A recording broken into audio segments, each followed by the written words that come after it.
प्रथम मंडल प्रथम अध्याय।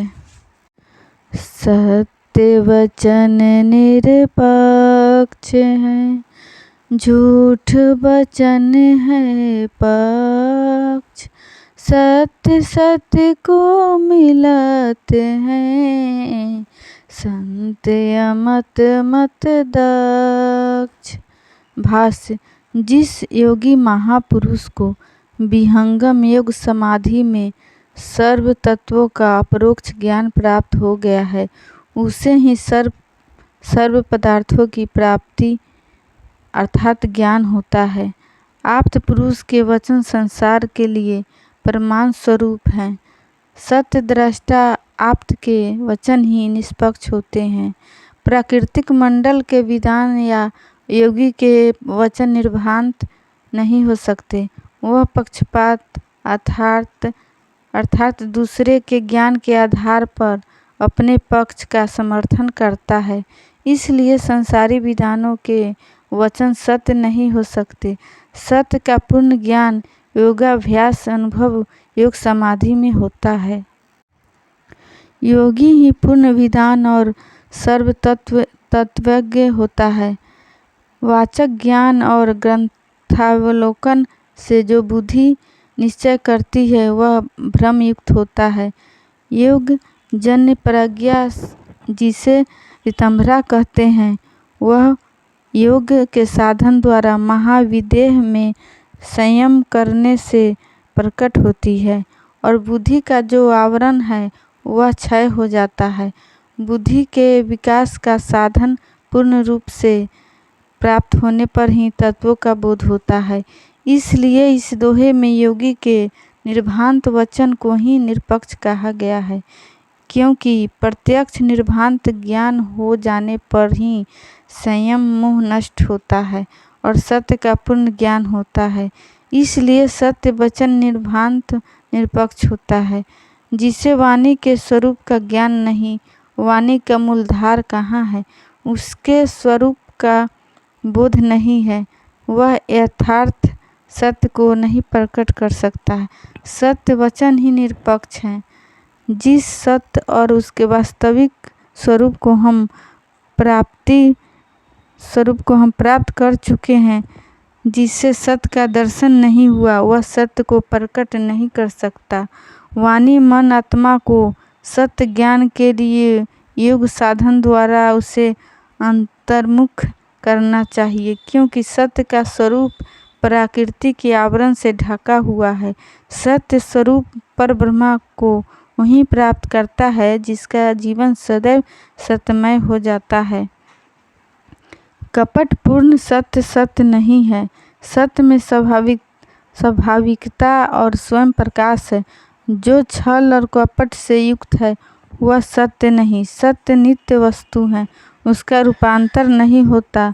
सत्य मार्ग सत्य सिद्धांत पर रहने वाला ही सत्य को प्राप्त करता है। तीनों काल में एक रूप से जो पदार्थ स्थिर है वही सत्य है। इसलिए सिद्धांत जीवन मन वाणी व्यवहार सदैव एक रूप से हैं। तभी हम सत्यवर्ती और सत्यनिष्ठ होकर सत्य स्वरूप पर ब्रह्मा को प्राप्त कर सकते हैं।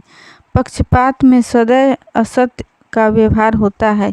इसलिए सत्यनिष्ठ जन पक्षपात से रहित होकर यथार्थ सत्य को जानने के लिए सद्गुरु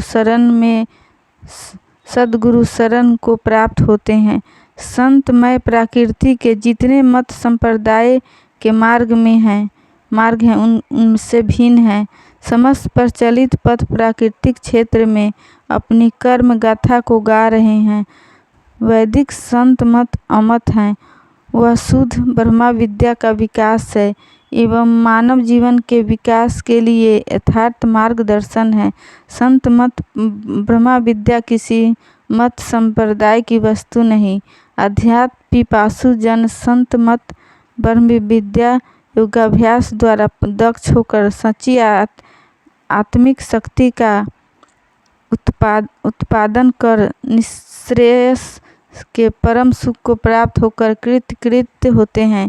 इसलिए संप्रदाय विहीन संत मत को अमत शब्द से इस दोहे में संबोधित किया गया है। बोलिए सद्गुरुदेव भगवान की जय। सत्य संत की चाल है, वह आकाश का खेल। दूर संत पद आहि से, दुर्लभ अविगति मेल। भाष्य।